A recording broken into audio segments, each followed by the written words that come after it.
Kinwestiyon ng legal team ni dating Congressman Arnie Teves ang pag-deport sa kanya. Ang Justice Department umaasang haharapin na ni Teves ang ilang kasong isinampa sa kanya ngayong nakabalik na siya sa bansa.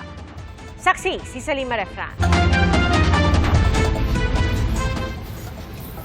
Nakaposa sa mga kamay at nakatanikala ang mga paa ng pinatalsik na si Negros Oriental 3rd District Representative Arnie Teves nang ilabas sa media kanina sa Timor-Leste.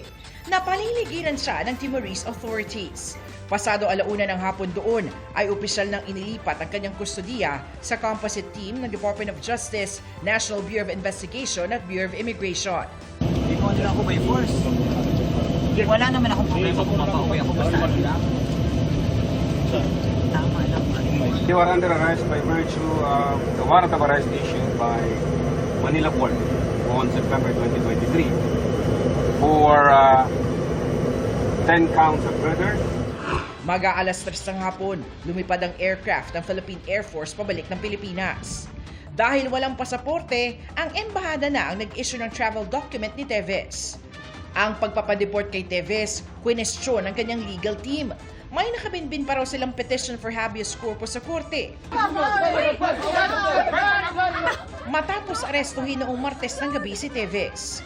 Nag-issue po ng order ang Tribunal de Recursos ng Timor-Leste na sinasabing within 48 hours ay i-produce, iharap sa hukuman si Congressman Teves upang magpaliwanag ang mga authorities ng Timor-Leste, mga executive authorities, kung bakit siya ay inaresto. Ngunit ito ay magiging moot and academic. Ngayon pong siya ay ilalabas na ng Timor-Leste at ibabalik na po sa Pilipinas. There's no granting. There's no granting. Fake news yun. Nauna nang sinabi ng Timor-Leste na pinatawan nila ng administrative deportation si Teves kasunod ng pananatili sa kanilang bansa nang walang visa o legal authorization at kanselado pang pasaporte. Seryoso at di raw katanggap-tanggap ang presensya sa East Timor ni Teves na kinasuhan ng ilang mabibigat na krimen.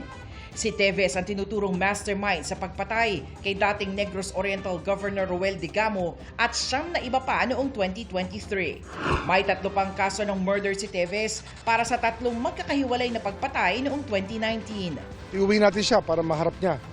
Harapin niya lahat ng mga paratang sa kanya na nauukol sa pagpatay kay Governor Roel Digamo at sa 12 pang tao. He'll be brought to court para ma-arrange siya.